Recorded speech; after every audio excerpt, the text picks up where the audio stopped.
Now, calling in, we have Congresswoman Claudia Tenney from upstate New York.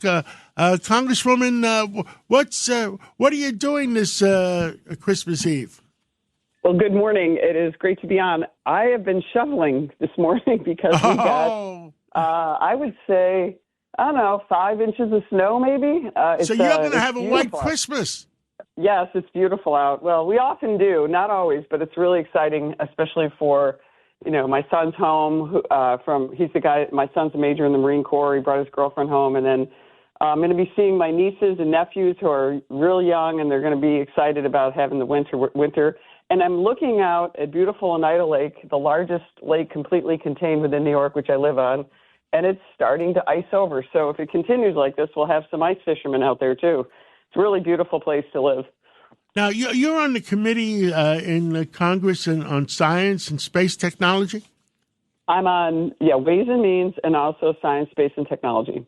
Now, are we ever going to figure out, do they tell you, Ways and Means is an important committee. Space technology is an important committee. Do they tell you what's really up there? Yeah, well, first of all, Ways and Means is the most powerful committee in Congress, they say, because we cover 70% of the jurisdiction.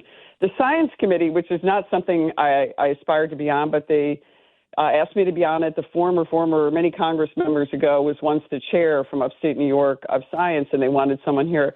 I also have Rome Lab nearby, and I have Fort Drum nearby. The Niagara National Guard unit is in my district. So I also have almost the entire coastline of Lake Ontario. So getting involved in space and science is important.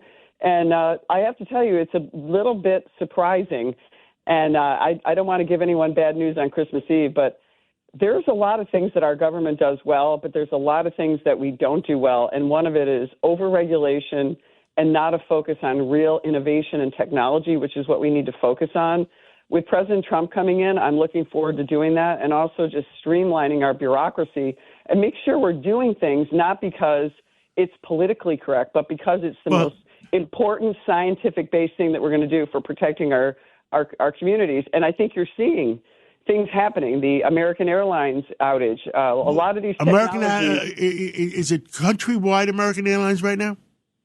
I think it is countrywide. So what happened? Bugs in their reservation system again? I think it's some kind of computer glitch, but this is why we need to bolster all of that, the technology we have. And I don't think we focus enough on the real outcomes. We focus on a lot of regulations that are unnecessary, that burden a lot of the airlines. Instead of having a laser fit focus on the things that matter, they get focused on other things, DEI and other things. And I think that compromises our security and also our ability to function. We also are going to have to deal with an energy issue. I don't know what the American Airlines issue is. I'm guessing it's a computer glitch. But then again, that makes us vulnerable because we have countries like China that are intervening. And Christmas Eve, a computer glitch, does that smell a little bit like it could be a hack? Well, I'm not a conspiracy theorist, but you have to wonder if, the greatest time to disrupt the United States is a day like this. And also, our enemies are moving in. We have a weak president, someone who's not even present. Our presidency is being run by staff. And now all of a sudden you've got, these staff, probably, old Obama leftovers in there. They're probably a little angry. They're probably just getting ready to walk out the door. I don't suspect they're being real helpful to President Trump.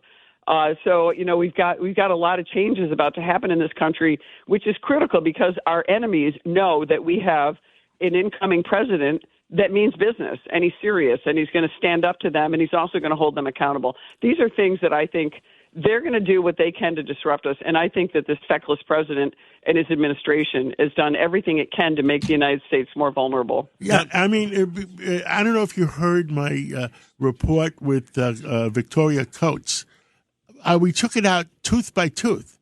The Chinese are really in theoretical control of the Panama Canal, that the United States is getting screwed again, and they are partners with Iran shutting down the Suez Canal.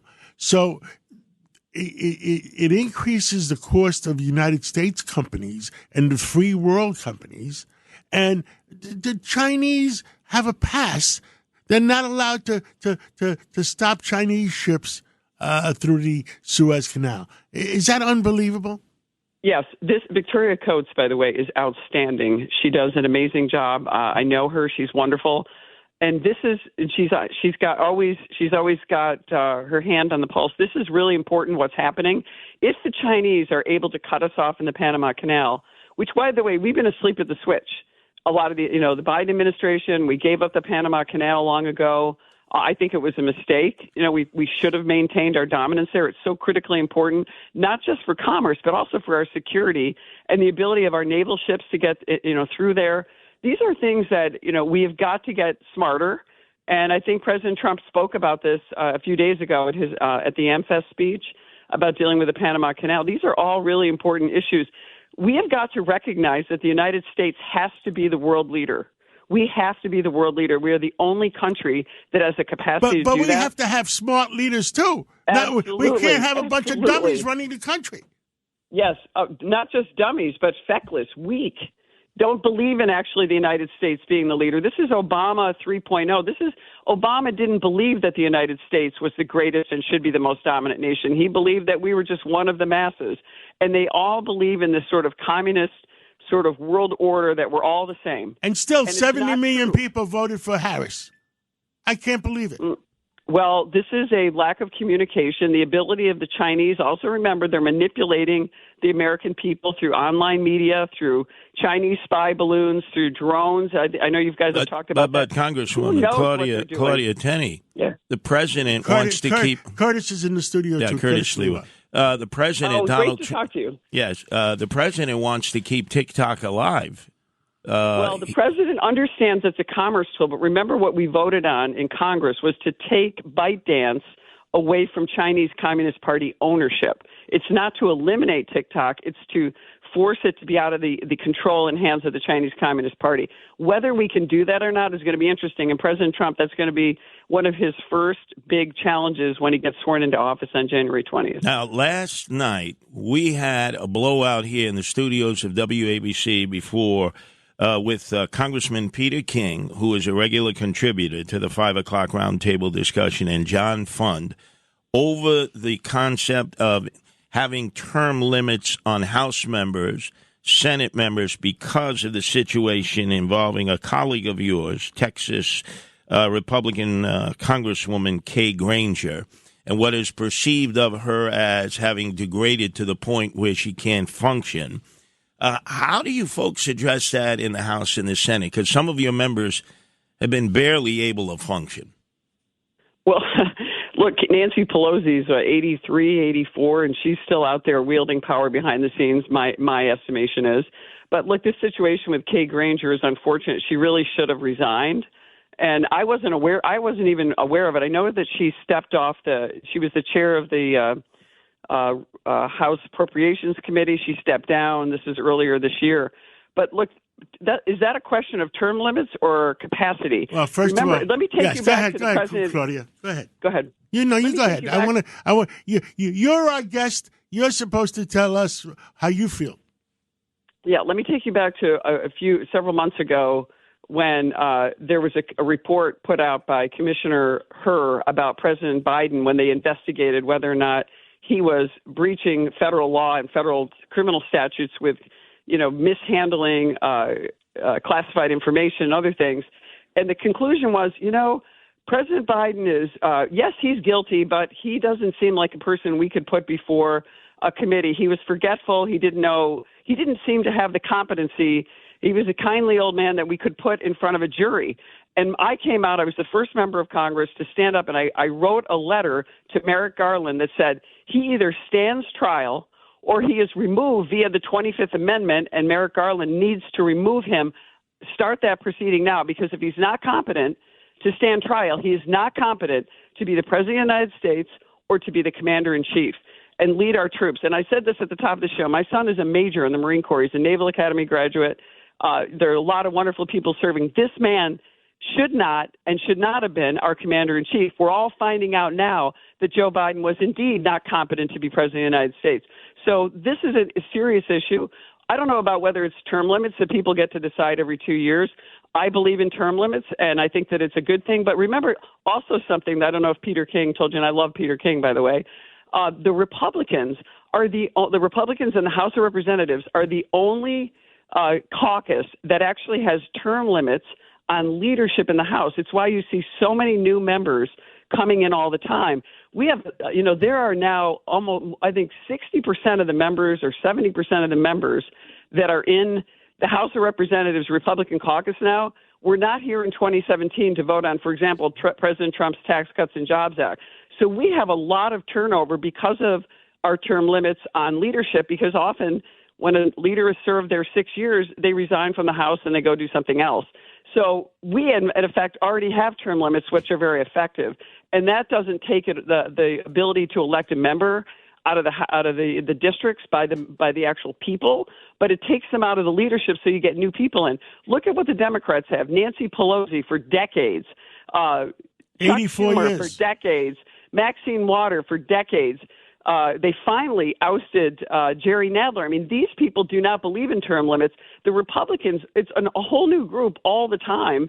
So I will say the term limits on leadership is something really important that we do. That's why you see so many new members, showing leadership, getting involved, and new leaders coming in all the time. And I think it's naturally part of the Republican. It's part of our ethos. We don't want to stay forever in most cases. I mean, there are people that stay. I don't know how they can stay as long as they do. To be honest with you, this is, people like criticize members of Congress. I ran a successful business. We still have a business in my family that my brother, takes my place and runs it. I don't know how people do this for a long period of time. It's a very difficult job. It's very demanding.